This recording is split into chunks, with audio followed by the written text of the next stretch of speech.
दोस्तों, कालिदास के बारे में आप लोगों ने जरूर सुना होगा। कहा जाता है शुरुआती वर्षों में वो बहुत बड़े मूर्ख थे, लेकिन विद्योत्मा नामक राजकुमारी से विवाह होने के बाद वो संस्कृत भाषा के महान कवि और नाटककार बन गए थे। अभिज्ञान शाकुंतलम उनका प्रसिद्ध नाटक है। इसका अनुवाद विश्व के अनेक भाषाओं में हुआ है। मेघदूत भी कालिदास की एक प्रसिद्ध रचना है। यह एक दूतवाक्य है। इसमें यक्ष की कहानी है जिसे अलकापुरी से निष्कासित कर दिया गया है। यक्ष बादलों की मदद से अपने प्रेम संदेश अपनी प्रेमिका तक पहुंचाता है। यह ग्रंथ भारतीय साहित्य में बहुत प्रसिद्ध है। कालिदास ने अपनी रचनाओं में प्रकृति का वर्णन बहुत ही सुंदर तरह से किया है। दोस्तों, आज के इस वीडियो में हम उन्हीं कालिदास के जीवन के कुछ रहस्यों को जानने का प्रयास करेंगे। मित्रों, कालिदास का जन्म किस वर्ष हुआ है यह ज्ञात नहीं है। विद्वानों में इसे लेकर बहुत विवाद है। उनके जन्म स्थान के बारे में भी सही जानकारी उपलब्ध नहीं है। मेघदूत ग्रंथ में कालिदास ने उज्जैन का वर्णन विशेष रूप से किया है, इसलिए कुछ विद्वानों का मानना है कि कालिदास का जन्म उज्जैन में हुआ था।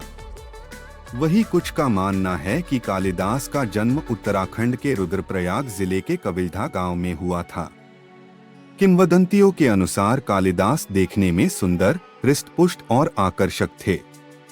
वे राजा विक्रमादित्य के दरबार में नवरत्नों में से एक थे। हम सभी ने प्रसिद्ध शास्त्रीय लेखक कालिदास की रचनाओं के बारे में सुना और पढ़ा है, जिन्हें अक्सर प्राचीन भारत का सबसे महान कवि और नाटककार माना जाता है।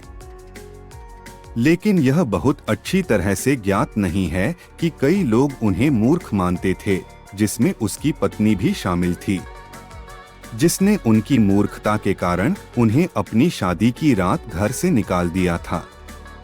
इस घटना ने एक ऐसी प्रतिक्रिया उत्पन्न की जिसने भारत के इतिहास में सबसे महान संस्कृत कवि और नाटककार को हमारे सामने ला खड़ा किया।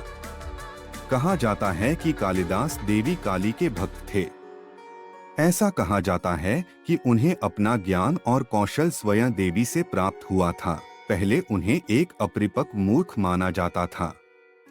हालांकि उन्होंने अपनी पूरी शिक्षा और इस शिक्षा की प्रक्रिया का श्रेय अपनी पत्नी विद्योत्तमा को दिया, जो एक अत्यंत विद्वान राजकुमारी और उज्जैन के प्रसिद्ध राजा विक्रमादित्य की बेटी थीं। कालिदास की पत्नी का उल्लेख 17वीं शताब्दी में लिखी गई तिब्बती लामा तारानाथ की पौराणिक कथाओं में मिलता है। यह दिलचस्प है कि कहानी यह दर्शाती है कि कैसे उनकी पत्नी राजकुमारी वसंत, जिन्हें विद्योत्तमा के नाम से भी जाना जाता है, ने कालिदास का जीवन बदल दिया। वह एक मूर्ख से अपने समय के महानतम कवियों में से एक बन गए। दरअसल दोस्तों, कहानी इस प्रकार है। राजकुमारी विद्योत्तमा एक सुंदर, असाधारण, प्रतिभाशाली, विद्वान और अद्भुत महिला थीं। वह कला, साहित्य, संगीत, नृत्य और वाद विवाद में प्रशिक्षित थीं और शास्त्रों की विद्वान थीं। हालांकि जैसे जैसे वह बड़ी हुई, उन्हें अपने ज्ञान और बुद्धि पर अधिक घमंड होने लगा। जब उनकी शादी का समय आया तो उन्होंने घोषणा की कि वह स्वयंवर में सबसे बुद्धिमान पुरुषों में से अपना पति चुनेगी। जो शास्त्रार्थ में उसके सभी प्रश्नों का उत्तर देगा, वही उसका भाग्यवान पति होगा। यह सुनकर देश के विभिन्न क्षेत्रों से सबसे बुद्धिमान और सबसे विद्वान लोग या तो राजकुमारी से शादी करने के लिए आए या सबसे बड़े विद्वान को देखने आए, जिसे उनसे शादी करने का सम्मान मिलेगा। लेकिन विद्योत्तमा ने उन सभी को परास्त कर दिया और साथ ही सबके सामने उनके ज्ञान और बुद्धि का अपमान किया। जैसे जैसे वह जीतती गई, उसका अहंकार बढ़ता गया और अपमान और भी अपमानजनक होता गया। नौबत यहाँ तक आ गई कि उन्होंने अपने गुरु वरुचि को भी शास्त्रार्थ में हरा दिया। वरुचि सहित कई विद्वानों के लिए अपमान बहुत अधिक था। उन्होंने धोखे से और चालाकी से काउंटी के सबसे बड़े बेवकूफ से विद्योत्तमा की शादी कराकर बदला लेने की योजना बनाई। वे ऐसे आदमी की तलाश में निकल पड़े। जल्द ही उन्हें जंगल में एक सुंदर युवक मिला जो पेड़ की एक शाखा पर बैठा था और उसे भी काट रहा था, इस तरह कि जब शाखा पूरी तरह से कट जाए तो वह उसके साथ गिर जाए। वे यह तब तक देखते रहे जब तक वह आदमी गिर नहीं गया।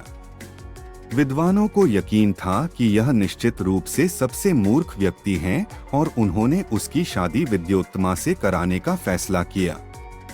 यह शख्स कोई और नहीं बल्कि कालिदास थे। विद्वानों ने कालिदास को सबसे भव्य कपड़े और आभूषण पहनाए और उनसे कहा कि उनका विवाह एक राजकुमारी से होगा। शर्त यह थी कि वह किसी भी हालत में कुछ नहीं बोलेंगे या उनकी मूर्खता उजागर नहीं होगी। कालिदास सहमत हो गए। विद्वानों ने कालिदास को सबसे बुद्धिमान विद्वान के रूप में प्रस्तुत किया। उन्होंने कहा कि वह बहुत दूर से आए हैं, लेकिन वह मौन ध्यान में हैं। वह बोल नहीं सकते, केवल इशारे में प्रश्न के उत्तर दे सकते हैं। उस व्यक्ति की समृद्धि और इन विद्वानों पर उसका प्रभाव देखकर राजा और राजकुमारी ने इस विद्वान से शास्त्रार्थ करना स्वीकार कर लिया। विद्योत्तमा ने अपनी तर्जनी उंगली उठाई। वह कहना चाहती थी कि ईश्वर एक ही सर्वोच्च हैं। अपनी मूर्खता में कालिदास ने यह बात समझ ली कि वह कह रही है कि वह अपनी उंगलियों से उसकी एक आंख फोड़ देगी। इसलिए उन्होंने उसके हमले का जवाब देने के लिए 2 उंगलियां उठाईं और इशारा किया कि वह उसकी दोनों आंखें फोड़ देंगे। विद्वानों ने इसे टोककर अपने अपने अर्थों से समझाया।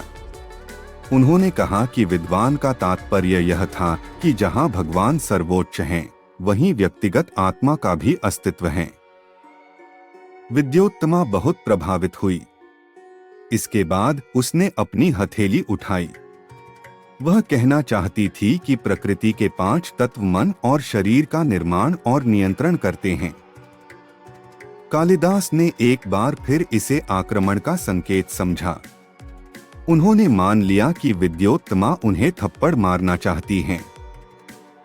इसलिए उन्होंने यह कहने के लिए मुट्ठी उठाई कि अगर उसे थप्पड़ मारा गया तो वह उसे मुक्का मार देंगे।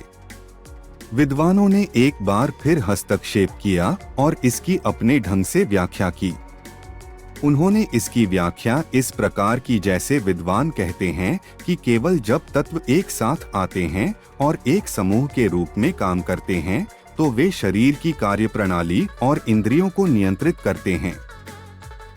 विद्योत्तमा अत्यधिक प्रभावित हुई और राजा को विश्वास हो गया कि कालिदास वास्तव में सबसे बुद्धिमान विद्वान हैं और विद्योत्तमा के लिए उपयुक्त व्यक्ति हैं। दोनों ने तुरंत शादी कर ली। यह एक खुशी का मामला था और अन्य विद्वान बहुत खुश थे कि विद्योत्तमा एक मूर्ख से शादी कर रही थी। आखिरकार उनकी शादी की रात के दौरान विद्योत्तमा को एहसास हुआ कि उसे एक मूर्ख से शादी करने के लिए धोखा दिया गया था। अपने कमरे में बैठे हुए उसने कालिदास की दस्तक सुनी, जिसके साथ ऊंट की गुर्राहट भी सुनाई दी। उसने उनसे प्रश्न किया, यह किसने कहा? अपने उत्तर में ऊंट के गलत उच्चारण के कारण कालिदास की मूर्खता प्रकट हुई। विद्योत्तमा क्रोधित थी और अपमानित महसूस कर रही थी। उसने तुरंत कालिदास को निर्वासित कर दिया, उन्हें त्याग दिया और उनसे कहा कि वह तभी वापस आए जब वह विद्वान हो जाएं। इस घटना के बाद ही कालिदास को अपनी मूर्खता का एहसास हुआ और उन्होंने पश्चाताप किया। उन्होंने खुद को देवी काली के मंदिर में बंद कर लिया और उनसे अपने लिए ज्ञान और ज्ञान के द्वार खोलने की विनती की। एक बार जब उनकी इच्छा पूरी हो गई तो कालिदास ने अपने ज्ञान को बेहतर बनाने और ज्ञान प्राप्त करने के लिए काशी तक दूर दूर यात्रा की। समय के साथ उन्होंने कई नाटक और कहानियां लिखना और रचना करना भी शुरू कर दिया। कालिदास को अंततः अपनी कविता के लिए पहचान मिली। विद्योत्तमा ने अतिरिक्त आदेश दिया था कि लौटने पर कालिदास को उसके प्रश्न का संतोषजनक उत्तर देना होगा। ज्ञान प्राप्ति के बाद जब वे घर लौटे तो उन्होंने दरवाजा खड़काकर कहा, कपाटम उद्घाट्य सुंदरी, दरवाजा खोलो सुंदरी। विद्योत्तमा ने चकित होकर कहा, अस्ति कश्चिद वाग्विशेषः, कोई विद्वान लगता है। दोस्तों, कालिदास जी अपनी पत्नी को अपना गुरु मानते थे। कालिदास ने कुल मिलाकर 40 ग्रंथ लिखे हैं जो उन्हें एक महान कवि और साहित्यकार साबित करने के लिए पर्याप्त हैं। दुर्भाग्य से और अधिक कालिदास के बारे में कुछ भी ज्ञात नहीं है, और जब उनकी शादी की बात आती है या उनके जीवन में किसी महिला की भूमिका की बात आती है तो ऐसे किस्से केवल अनुमान और मिथकों पर आधारित होते हैं। यदि कहानी सच है तो यह ध्यान रखना महत्वपूर्ण है कि हमें भारत के सभी समय के संभवतः सबसे प्रसिद्ध, सम्मानित और पढ़े जाने वाले लेखक देने में एक महिला ने कितनी महत्वपूर्ण भूमिका निभाई थी। दोस्तों, वीडियो पसंद आई हो तो लाइक्स और शेयर करना ना भूले। वीडियो देखने के लिए आप लोगों का बहुत बहुत धन्यवाद। जय हिंद, जय भारत।